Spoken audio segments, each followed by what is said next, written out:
आज मेरा बिलीव है कि आप जो वर्ड सुनेंगे आपकी लाइफ सेम नहीं होगी।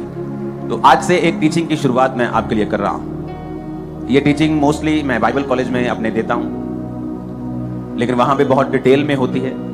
तो थर्सडे मैं वो ही देने की कोशिश करूंगा, लेकिन चाहे हम उतनी डिटेल में ना जा सके, लेकिन वो इतना होगा कि आपकी लाइफ जरूर बदल जाएगी। हमें यह समझने की जरूरत है कि जो कुछ आपको चाहिए वो सारा कुछ इस पवित्र बाइबल में मौजूद है। आपको स्पिरिचुअल तरक्की चाहिए, आपको फिजिकल हीलिंग चाहिए, आपको फाइनेंशियल बरकत चाहिए, आपको फैमिली की ब्लेसिंग चाहिए, वो सारा कुछ बाइबल में मौजूद है। लेकिन उसको प्रैक्टिकली अपनी लाइफ में लागू कैसे करना है और उसका फायदा कैसे लेना है, वो बहुत से क्रिश्चियंस को मालूम नहीं है। क्योंकि जो कुछ परमेश्वर ने उनके लिए अवेलेबल किया है उसका वो फायदा नहीं उठा रहे, और वही संघर्ष जो अन्य जातियों की लाइफ में है वही संघर्ष क्रिश्चियन लोगों की लाइफ में भी है। क्योंकि उनको लगता है कि वो भी संघर्ष कर रहे हैं और मैं भी संघर्ष कर रहा हूं, क्योंकि हमारा देश, हमारा मोहल्ला एक ही है, हमारा प्रोफेशन एक ही है। क्योंकि देश की इकोनॉमी खराब है, फलाने देश की आज मंदी चल रही है, अमेरिका में मंदी चल रही है, तो इस अमेरिका में मंदी चल रही है क्योंकि मेरे देश में मंदी चल रही है, इसलिए मेरे सामने वाले बंदे का भी वही प्रोफेशन है, वही बिजनेस है, मेरा भी वही है, हम दोनों में मंदी चल रही है। लेकिन वचन क्या कहता है?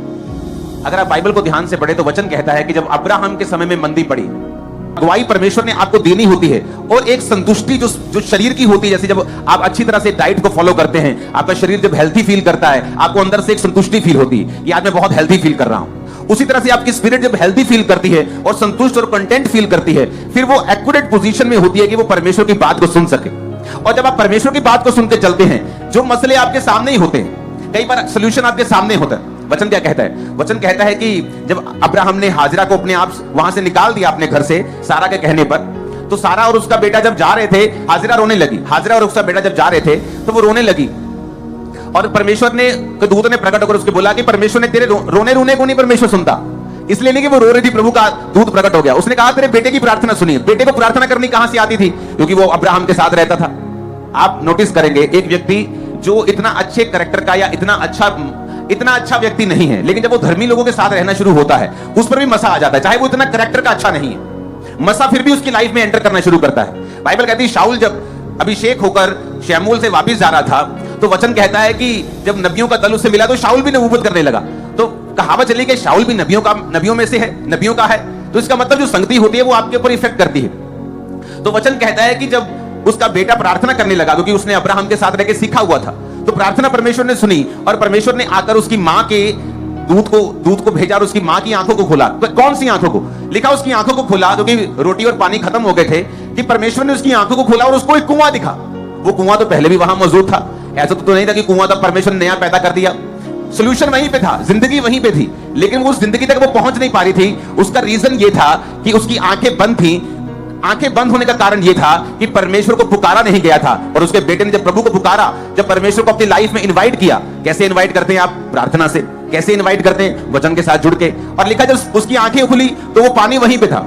होता क्या है, जब आप बाइबल पढ़ते हैं आपकी स्पिरिचुअल आइज ओपन हो जाती, तब वो सोल्यूशन आपके सामने ही होता है, आपके आसपास ही होता है, लेकिन आपको कभी दिखता नहीं। आप सफर करते रहते हैं, खिंचते रहते हैं, आप दुखी हो जाते हैं, क्योंकि वो सोल्यूशन आपको दिख नहीं रहा, क्योंकि आपने अपनी जिंदगी में परमेश्वर को इनवाइट नहीं किया हुआ, आप बाइबल के साथ नहीं जुड़े हुए, आपने प्रार्थना को अपनी जिंदगी में महत्व नहीं दिया हुआ।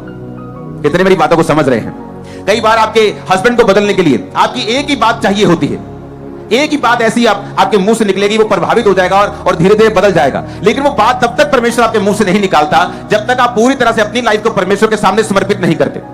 फिर आप हैरान होते हैं कि मैंने जैसे प्रार्थना करनी शुरू की, बाइबल पढ़नी शुरू की, कैसे परमेश्वर ने मेरे शब्दों को बदल दिया। और मैंने अपने पति से बात की, मैंने अपने भाई से बात की, ये मसीह में नहीं था, लेकिन इसका दिमाग चेंज होना शुरू हो गया। क्यों? क्योंकि उन शब्दों के ऊपर परमेश्वर ने अपना अधिकार कर लिया, आपके दिमाग पर परमेश्वर ने अपना अधिकार कर लिया। क्यों? क्योंकि आपने उसे मौका दिया, आपने अपने सोल को खाना दिया, वचन दिया, वचन को पढ़ना शुरू किया, पापों से तौबा की, प्रार्थना करनी शुरू की। परमेश्वर ने आपके माहौल को चेंज किया, और परमेश्वर ने वो बदलाव किया जो आपकी लाइफ में चाहिए था। कितने मेरी बातों को समझ रहे हैं? तो आज मैं आपको आपके ग्राउंड बना दूंगा। और आपने नोटिस किया होगा कि डिलीवरेंस वीक्स जो पिछले साल हुए थे, अब तक उनके टेस्टिमनीज को हम पाते हैं कि मेरे घर में 20 साल से शराब था, मेरे घर में 15 साल से शराब था, मैं डिलीवरेंस वीक्स के दौरान आया था और मेरी लाइफ चेंज हो गई। मैं आपको बता रहा हूं, अब वही थर्सडे आ चुके हैं, आपकी लाइफ कभी सेम नहीं रहने, कभी इन जीसस ने, मैं आपको बता रहा हूं। तो आज हम स्टार्ट करेंगे पहला राजा 17 बाब उसकी 1 आयत से।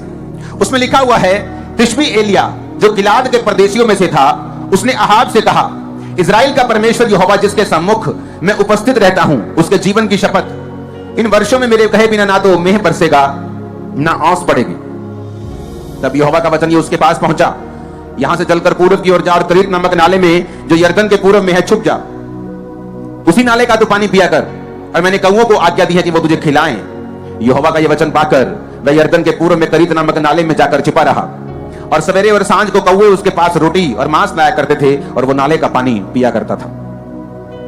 यहां पर पहली आयत मैं फिर से आपके लिए पढ़ूंगा। उसमें लिखा है तिशबी एलिया। तिशबी यानी उसके बैकग्राउंड का, जैसे तिशबी लोग, पहाड़ी लोग, हम बोलते हैं इजरायली लोग, हाँ ऐसे नाम था उस तिशबी एलिया कि नेपाली लोग ऐसे। तो तिशबी एक एरिया का नाम था कि तिशबी एलिया जो गिलाद के प्रदेशियों में से था, उसने अहाब से कहा। सीधी एंट्री होती है एलिया अहाब, यानी एक प्रभु का दास, दूसरा उस देश का राजा, इजराइल का राजा और परमेश्वर का नबी। इधर प्रभु का नबी खड़ा है, इधर इजराइल का राजा खड़ा है। पहला राजा 17 से पहले एलिया का जिक्र कहीं नहीं आता। जिसमें बाइबल कॉलेज में पढ़ाता हूं कि हम ऐसे जनों को पढ़ेंगे बाइबल में जिनसे परमेश्वर ने डायरेक्ट बात की है बोलकर, कि ऐसे ऐसे कौन कौन से जन हैं जिनसे परमेश्वर ने डायरेक्ट बोलकर बात की है। तो बात तो परमेश्वर ने कैन से भी की है, जिसने अपने भाई को मार दिया था। लेकिन हम उन लोगों को पढ़ेंगे जिन लोगों से परमेश्वर ने बात की है और उन्हें एक डिवाइन असाइनमेंट, एक होमवर्क, एक काम, एक बुलाहट दी है। फिर उन लोगों से परमेश्वर ने बात क्यों की है, क्या खासियत थी उन लोगों में, क्या वो आसमान से चुने हुए लोग थे, क्या पहले से चुने हुए लोग थे, क्या पहले से ही ऐसे चुना गया था जब वो पैदा हुए कि इनसे मैं बात करूंगा, क्या ऐसा था या कोई और कारण था। अगर हम मरियम को पढ़े जिससे परमेश्वर ने डायरेक्ट बात की थी, तो बाइबल कॉलेज में तो उसे डिटेल में पढ़ाया जाता है, वहां घंटों होते हैं, लेकिन आपको मैं पढ़ाऊंगा लेकिन कुछ कुछ हिस्सा, लेकिन आपको समझ सारा आ जाएगा। तो बाइबल में लिखा है जब मरियम से परमेश्वर ने बात की, तो मरियम ने एक बात बाइबल में लिखी है। उसने कहा परमेश्वर ने, जब उसको गर्भ धारण हो गया, जब उसने बात सुन ली, दूध की ओर एक्सेप्ट कर लिया कि मैं यीशु मसीह को पैदा करूंगी, कुंवारी रहकर भी उसको डर नहीं था कि उसका पति जो होने वाला है, उसकी सगाई हो चुकी थी, वो क्या कहेगा, समाज क्या कहेगा। तो बाइबल कहती है, उसने बाइबल में लिखा है कि परमेश्वर ने मेरी दीनता के ऊपर दृष्टि की है। तो मरियम ने उन वचनों में बताया है कि उसकी लाइफ में ऐसा क्या था कि परमेश्वर ने उसको चुना धरती ऊपर कि उसके द्वारा प्रभु यीशु मसीह का जन्म हो। पहली बात थी कि वो कुंवारी, असली कुंवारी थी, नाम की कुंवारी नहीं थी। उसने बाइबल कहती कभी भी किसी पुरुष के साथ कोई संबंध नहीं बनाया था। सेकंड, वो दीन थी। लिखा परमेश्वर ने, उसने लिखा कि परमेश्वर ने मेरी दीनता के ऊपर दृष्टि की है। तो जब भी बाइबल में हम किसी के ऊपर परमेश्वर की ग्रेस को देखते हैं, तो ये सिर्फ एक तरफा मामला नहीं होता। सिर्फ एक तरफा नहीं होता कि परमेश्वर ने उसको चुन लिया है, ये दो तरफा मामला होता है कि परमेश्वर का मकसद कि अगर तू पवित्रताई पे चले और मेरी आज्ञाओं को सुने, तो मैं एक डिवाइन ईश्वरीय होमवर्क तुझे दूंगा, काम करने को दूंगा, मैं तेरी अगुवाई करूंगा, तुझसे बात करूंगा। तो जब परमेश्वर का मकसद हमें मिलता है, दूसरा हम उसके अनुसार अपने जीवन को बिताते हैं, तो परमेश्वर आज भी धरती के ऊपर देखता है कौन से लोगों को मैं इस्तेमाल कर सकता हूं अपनी महिमा के लिए। फिर परमेश्वर लोगों को ढूंढता है जो अपने जीवन को समर्पित कर चुके हैं। बाद में कहीं बिगड़ जाते हैं, वो बात अलग है, लेकिन जब वो बिगड़े नहीं होते, प्रभु उनको चुनता है, सामर्थ देता है, उन्हें इस्तेमाल करना शुरू करता है। तो ये परमेश्वर का प्लान था। और मरियम ने कहा कि परमेश्वर ने मेरी दीनता के ऊपर दृष्टि की है, अब से सब लोग मुझे धन्य कहेंगे। तो वो वचन में आप पढ़ सकते हैं जिनसे परमेश्वर ने डायरेक्ट बात की है और क्यों की है। ये जीवनियां हम बाइबल कॉलेज में पढ़ाते हैं, लोग और स्टूडेंट्स पढ़ते हैं, और उसके बारे में डिस्कशंस होती है और स्टडी होती है कि ऐसा क्यों था कि परमेश्वर ने उनसे डायरेक्ट बात की, उनको असाइनमेंट दी, और क्यों था ऐसा, वो सारी चीजों की स्टडी होती है। आज हम स्टडी कर रहे हैं एलिया की।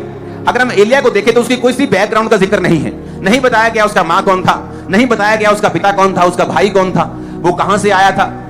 अभी तो जब वो एलिया नजर आया तब तो उसके आई थिंक बाल उठ चुके थे, वो एक यंग भी नहीं था, आई थिंक यंग उम्र को भी पार कर चुका था।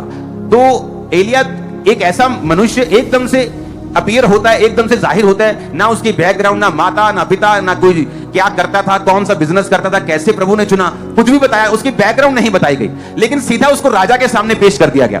बाइबल कहती है अगर तू काम करने में निपुण हो, कौन सा काम, अगर तू परमेश्वर के सामने सही रीति के साथ चले, तो परमेश्वर का वचन कहता है कि वो तुझे छोटे लोगों के सामने नहीं, बड़े लोगों के सामने खड़ा करेगा। हालेलुया। अगर आपको अपनी लाइफ का स्टैंडर्ड बढ़ाना है, आपको अपनी स्पिरिचुअल लाइफ का स्टैंडर्ड बढ़ाना पड़ेगा। बहुत सारे पास्टर्स कहते हैं मुझे अपनी सेवकाई का स्टैंडर्ड बढ़ाना है, आपको अपनी स्पिरिचुअल लाइफ का स्टैंडर्ड बढ़ाना पड़ेगा। जैसी आपकी स्पिरिचुअल लाइफ है वैसी ही आपकी सेवकाई होती। आप मुंह से जो मर्जी कह दें, रिजल्ट बोलता है। तो यहां पर जिक्र यह होता है कि एलिया का कोई भी बैकग्राउंड नजर नहीं आता। इसका मतलब क्या? परमेश्वर ने क्यों ऐसा किया कि एलिया का बैकग्राउंड क्यों नहीं बताया गया? क्योंकि वचन ये कहता है और बाइबल हमें बताती है, नए नियम में कुरिन्थिया में भी पौलुस लिखता है कि आपकी बैकग्राउंड कोई मायने नहीं रखती, आपकी जाति कोई मायने नहीं रखती, आपका पास्ट कोई मायने नहीं रखता। आप छोटे हैं, कहां से आए हैं, अनपढ़ हैं, पढ़े लिखे, कोई मायने नहीं करता। मायने क्या करता है? उसने कहा, उसने जब राजा से कहा इस्राएल का परमेश्वर यहोवा जिसके सम्मुख में उपस्थित रहता हूं, तो ये उसका सीक्रेट था कि जिस परमेश्वर के सामने मैं उपस्थित रहता हूं। एलिया एक ऐसा जन था जो रोज प्रभु के सामने उपस्थित रहता था, प्रभु के सामने खड़ा रहता था, उसकी हजूरी में रहता था, उसकी प्रेजेंस में रहता था, प्रार्थना में रहता था। यह उसका सीक्रेट था। तो परमेश्वर यह बताने की कोशिश यहां पे वचन में कर रहे थे कि अगर तुम प्रभु के सामने उपस्थित रह सको रोज, तुम्हारी लाइफ में क्या है, बैकग्राउंड क्या है, रंग क्या है, जाति क्या है, कहां से आए हो, अमीर हो, गरीब हो, पढ़े लिखे हो, ऊंचे हो, नीचे हो, गोरे हो, काले हो, छोटे हो, बड़े हो, लंबे हो, नाटे हो, कोई मतलब नहीं। अगर तुम उपस्थित रह सकते हो प्रभु के सामने रोज, तो बाइबल कहती है वो तुम्हें राजाओं के सामने भी खड़ा कर सकता है, वो तुम्हें ऊंचा कर सकता है, तुम्हारे स्टैंडर्ड को बढ़ा सकता है। आमीन, मेरे को ऊंचे वाला चाहिए। तो यहां पर बाइबल कहती है कि उसकी बैकग्राउंड को इसलिए नहीं बताया गया कि ये आपको सिखाने के लिए हो कि आपकी बैकग्राउंड मायने नहीं रखती। आप गरीब परिवार से जन्म लेकर भी यीशु मसीह में आकर उस गरीबी के बंधन को तोड़कर झंडे गाड़ सकते हो यीशु मसीह के नाम। मैं आपको बता रहा हूं, आप एक आम परिवार से आकर भी दुनिया के बेस्ट देशों में बेस्ट पोजीशन पे पहुंच सकते हो अगर आप प्रभु के सामने उपस्थित रह सकते हो तो। हालेलुया। यहां पर एक राजा के सामने वो जिम्मेवारी लेता है कि मेरे कहीं बिना बारिश भी नहीं आएगी, औंस भी नहीं पड़ेगी। इतनी दिलेरी कैसे हुई? जबकि अगर आप आगे पढ़ें, किसी एलिया की स्टोरी को आगे पढ़ें, जब उसने बाल के नबियों को और अशेरा के नबियों को मार दिया, 850 नबी एक दिन में मारे गए। और उसके बाद जब अहाब ने जाके अपनी पत्नी इजाबेल को बताया कि एलिया ने 850 नबियों को मार दिया है, तो उसने एक मैसेज भेजा एलिया को। उसने कहा, एलिया अगर शाम तक मैं तेरा हाल वही ना कर दूं तो देवता मुझसे भी वही अधिक करे जो उनके साथ हुआ है। तो बाइबल कहती है एलिया भागा। अब क्यों भागा? जो राजा से नहीं डरा, इजाबेल से कैसे डर सकता है? जो फर्स्ट पावर से नहीं डरा, सेकंड पावर से कैसे डर सकता है? इसका एक एग्जांपल है कि जब चाहे वो एलिया था, नाम बड़ा था, लेकिन पावर का सोर्स परमेश्वर था। उपस्थित रहा प्रभु के सामने, और जब आप प्रभु के सामने उपस्थित रहते हैं, आप में एक अजीब तरह की दलेरी आ जाती है। वो कैंसर फिर आपको डराता नहीं, वो दुश्मन आपको डराने नहीं पाता। लेकिन अब जब एलिया अपनी स्पिरिचुअल पावर को यूज करता जा रहा था, बाल के नबियों को मारा, आग उतारी, सब कुछ किया, प्रार्थना का लेवल लो हो गया। जब प्रार्थना लो हो गया और शैतान ने धमकी दी, तो बाइबल कहती भागा। इससे क्या मालूम होता है कि आपकी लाइफ में ना तो बल से कुछ होगा, ना शक्ति से होगा, ना आपकी विल पावर से होगा, ना आपकी शारीरिक दलेरी से होगा। बड़े बड़े शारीरिक दलेर जब परमेश्वर के राज्य को जरूरत होती भाग जाते हैं। कौन टिका रहता है? जो स्पिरिट में, जो आत्मा में, जो प्रार्थना में स्ट्रांग है।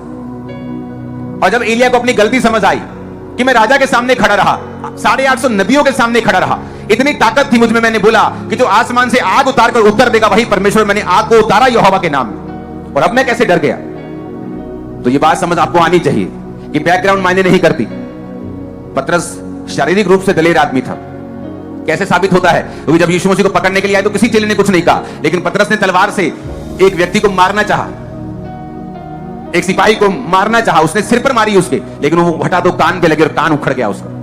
तो जीसस ने वो कान वापस जोड़ दिया बिना किसी सर्जरी के। हालेलुया। तो बिना किसी सर्जरी के जब जोड़ा, तो इसे मालूम होता है कि पतरस एक बड़ा दलेर व्यक्ति था।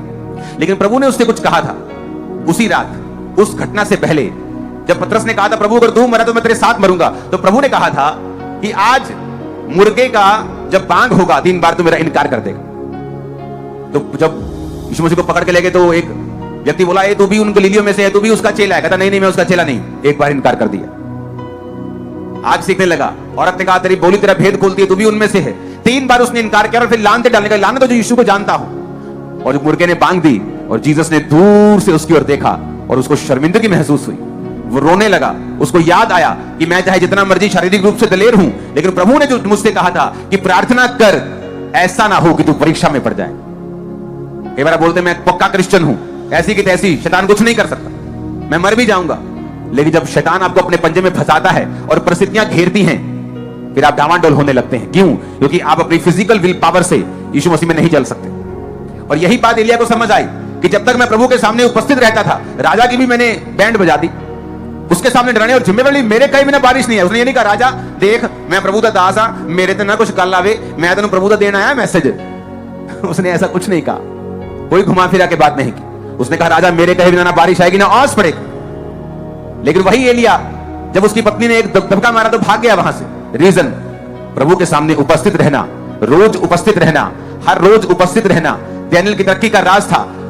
मौत आए, जीवन आए, बारिश आए, तूफान आए, प्रॉब्लम आए, दुख आए, सुख आए, लेकिन दिन में 3 बार यरूशलेम की खिड़की को खोलकर वो प्रार्थना और धन्यवाद करना छोड़ता नहीं था। ये आपकी लाइफ का सीक्रेट है। मेरी बाइबल स्टडी का आपको कोई फायदा नहीं होगा अगर आज का वचन आप नहीं फॉलो करेंगे तो। अगली बाइबल स्टडी जो होगी वो तभी आपकी लाइफ में काम आएगी अगर आप इन बेसिक्स को फॉलो करेंगे तो। आपकी लाइफ में पाप नहीं होना चाहिए, आपकी लाइफ में बाइबल स्टडी होनी चाहिए, बाइबल पढ़ना होना चाहिए, तीसरा आपकी लाइफ में प्रार्थना होनी चाहिए। अगर ये तीनों चीजें आप अपनी लाइफ में कंप्लीट करते हैं, फास्टिंग के साथ हफ्ते में 1, 2, 3, लेकिन जब स्पेशल बोली जाती है तो आपको पूरी करनी है।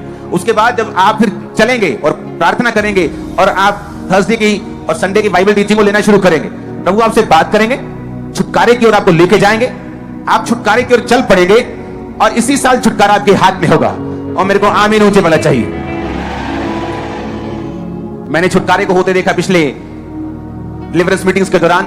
बहुत बड़ी बड़ी गवाहियां, सरकारी पदों पे लगे हुए बड़े ऊंचे ऊंचे पदों के लोग, किस तरह से परमेश्वर ने उन दिनों के दौरान उनको चर्च में भेजा, उनको डिलीवर किया और डिलीवरेंस की शुरुआत उन दिनों से हुई और आज वो डिलीवर हो रहे हैं कंप्लीटली और आगे बढ़ते जा रहे हैं। स्टेप बाय स्टेप परमेश्वर को आगे लेके जाता जा रहा है। वो उन डिलीवरेंस वीक्स के कारण था। अब फिर से वो ग्रेस आपकी लाइफ के ऊपर आएगी।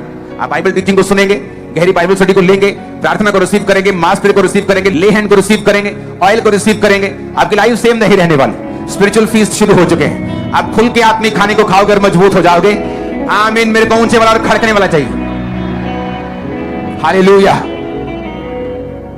यहां पर हमें यह बात समझ आ गई, ना बल से ना शक्ति से। प्रभु की प्रेजेंस में नहीं रहेंगे तो चाहे जितने मर्जी टैलेंटेड हो, गिफ्टेड हो, चाहे आत्मिक वरदान हो, चाहे शारीरिक स्किल्स हो, वो किसी काम के नहीं, क्योंकि वो चार्ज हमें रोज अपना करना पड़ेगा और प्रभु के सामने उपस्थित रहना पड़ेगा अगर हम चाहते हैं कि हम उस लाइन में बने रहें जो परमेश्वर के द्वारा निर्धारित की गई है। इसके आगे हमें यह सीखने को मिलता है कि प्रभु ने उससे कहा कि पूर्व की ओर जा और करीत नामक नाले में जाके जो यरदन के पूर्व में है छुप जा। अब एलिया को यह बात मालूम थी कि जब मैं राजा को यह धमकी दे दूंगा कि मेरे कहे बिना बारिश औस नहीं पड़ेगी, हो सकता परसों चौथ बारिश हुई हो, सब जगह जब उसने बात की हो, सब जगह इतनी ऊंची ऊंची घास हुई हो, तो राजा को लगा ये बेवकूफ सा आदमी, ये एक फकीर सा आदमी लग रहा है, ये क्या करेगा। लेकिन वचन कहता है जैसे एलिया के मुंह से वचन निकले मौसम बदला और ड्राई होना शुरू हुआ। और परमेश्वर को मालूम था कि जब मौसम ड्राई होना शुरू होगा राजा को गुस्सा आएगा और ये एलिया को ढूंढने के लिए लोगों को भेजेगा। तो परमेश्वर ने उसको पहले ही बता दिया कि यहां से अब चला जा, तू अपने घर में नहीं रहेगा। अब यहां से करीत नामक नाले में जा और वहीं छुप कर रहे। लिखा है जहां से चलकर पूरब की ओर जा और करीत नामक नाले में जो यरदन के पूरब में परमेश्वर का छिप जा, वहां से चलकर उसी नाले का पानी तू पिया कर और कौओं को मैंने आज्ञा दी वो तुझे खिलाएं। अब एक बात यहां और समझने की जरूरत है कि जब एलिया परमेश्वर के वचनों को राजा के पास लेके जा रहा था तो उसने ये नहीं कहा कि प्रभु मैं ठीक है, मैं राजा को बोल दूंगा, लेकिन उसके बाद क्या, थोड़ा प्लान तो बताओ, राजा वहीं पकड़ लेगा या क्या करना है, फांसी ना दे दे वो। अगर आप प्रभु से संपूर्ण चमत्कार को, और वो एक होता ना माइटी हैंड खुदा का, वो अगर देखना चाहते हो अपने सिर के ऊपर, आपको उस पे उसके ऊपर कंप्लीट भरोसा रखना पड़ेगा। कंप्लीट भरोसा। आप उससे नहीं कहते पहले मुझे योजना बताओ, इसके आगे क्या। आपको प्रभु कैसा था, जा अपने परिवार को बोल दे तू क्रिश्चियन हो चुका है, बपतिस्मा ले चुका है, आज से तेरा खुदाबंद यीशु मसीह। आप बोलेंगे प्रभु आगे क्या, मैं फिर लुधियाना में छुप जाऊं। प्रभु आगे क्या, अगर वो ये करेंगे घर से निकाल देंगे तो क्या होगा। इसका मतलब आप प्रभु के ऊपर पूरी तरह भरोसा नहीं रखते हैं। उसने पहले स्टेप लिया, उसको नहीं मालूम था आगे क्या होगा। जब स्टेप ले चुका, प्रभु ने कहा अब दूसरा कदम ये है। आप जब आत्मिक जीवन जीते हैं, परमेश्वर आपको एक कदम ही आपको मालूम होता है कि ये कदम मुझे मालूम है कि मुझे आत्मा में लेना है, आगे क्या करना है मुझे कुछ नहीं पता। अब्राहम अपने घर, अपने परिवार, अपने कुटुंब, अपने देश को छोड़ के वो देश जो मैं तुम्हें दिखाऊंगा चला जा। प्रभु कौन सा देश, बोर्डिंग पास कहां है, पासपोर्ट कहां है, किस देश में जाऊंगा, वहां क्या करूंगा, क्या काम करूंगा, उस देश में मुझे कुछ होगा तो नहीं। लेकिन वचन कहता है वो अपने देश को छोड़कर चल पड़ा। इधर जाऊं, इधर जाऊं, इधर जाऊं, इधर जाऊं कि इधर जाऊं, कोई मैसेज नहीं, कोई अगुवाई नहीं, बस इतना पता था कि ये एरिया छोड़ के जाना है। वो चल पड़ा। आगे प्रभु की आवाज आई, अब यहां जाना है। संपूर्ण भरोसा। हो सकता है जब वो चल पड़ा हो 2 साल आवाज ना आई हो, लेकिन आज के विश्वासी को पूरा मास्टर प्लान चाहिए। अगर मैं ये करूंगा तो प्रभु क्या करेगा? अगले दिन उसको अगुवाई चाहिए, क्योंकि सब फास्ट जमाना है। पहले एक पिक्चर भेजनी होती थी, पिक्चर खींचते थे, उसको कार्ड से ईमेल पे ट्रांसफर करते थे, ईमेल से उसकी अटैचमेंट बना के भेजते थे। भाई साहब पिक्चर पहुंच गई, वो डाउनलोड होता। आज पिक्चर खींचो व्हाट्सएप पे, ठक ठक पहुंच गई, चलो ठीक है बच्चे, 2 चलो पहुंच गए। फास्ट जमाना हो गया। आज सब कुछ फास्ट चाहिए। अगर मुझे ये स्टेप लेना है, प्रभु क्या करेगा? आज मैंने टाइप दिया, पास्टर साहब कल मेरा करोड़ों रुपया घर में पहुंच जाना चाहिए। हालेलुया। लेकिन प्रभु ऐसे काम नहीं करता। जो मैजिशियन होता है, जो जादूगर होता है, वो प्रभावित करने के लिए जादू करता है, लेकिन जीसस मैजिशियन नहीं। अगर आप उससे मिरेकल चाहते हैं तो आपको प्रेम में होकर संपूर्ण विश्वास के साथ एक बच्चे के माफिक उसके पास जाना पड़ेगा और वो आपको छुएगा।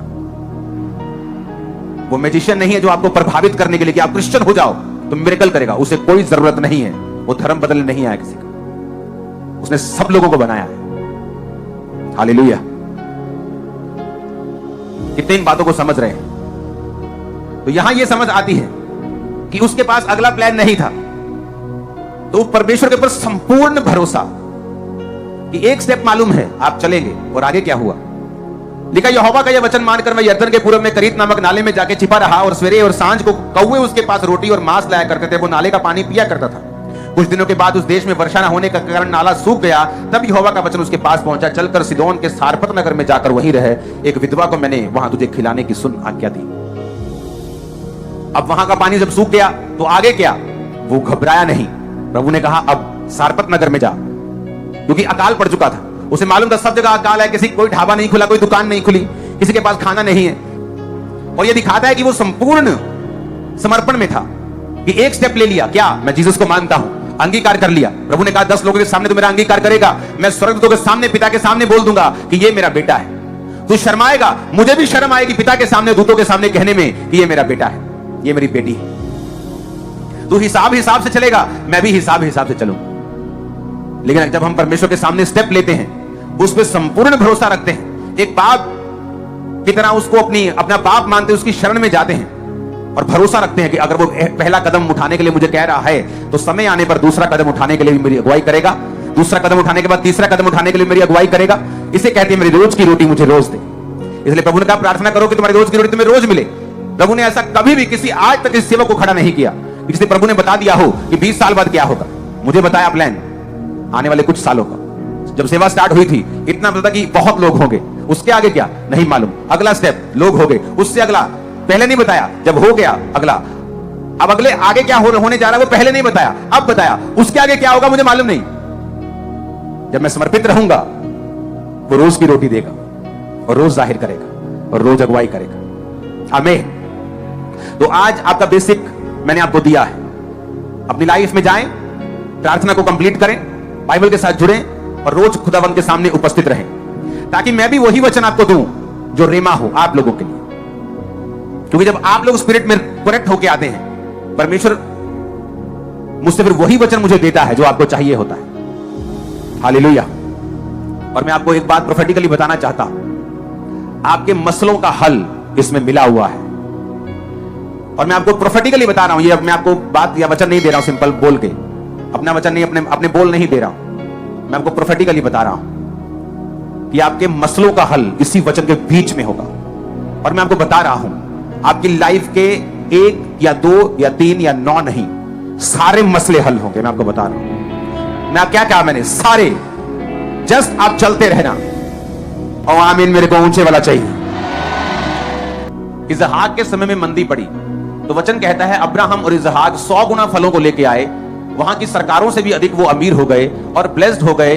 और उन फैमिन का, अकाल का और मंदी का उनके जीवन और उनके परिवार के ऊपर 1% भी फर्क नहीं था। रीजन क्या था? अगर आप इन व्यक्तियों को ध्यान से पढ़े तो रीजन ये था कि ये व्यक्ति परमेश्वर के वचन को अच्छी रीति के साथ जानते थे और समझते थे, और ये परमेश्वर के वचनों के साथ जुड़े हुए थे। हालेलुया। जब आप वचन के साथ ज्यादा समय बिताने लगते हैं तो परमेश्वर देखता है कि ये मेरे लिखे हुए वचनों के साथ बहुत समय बिता रहा है।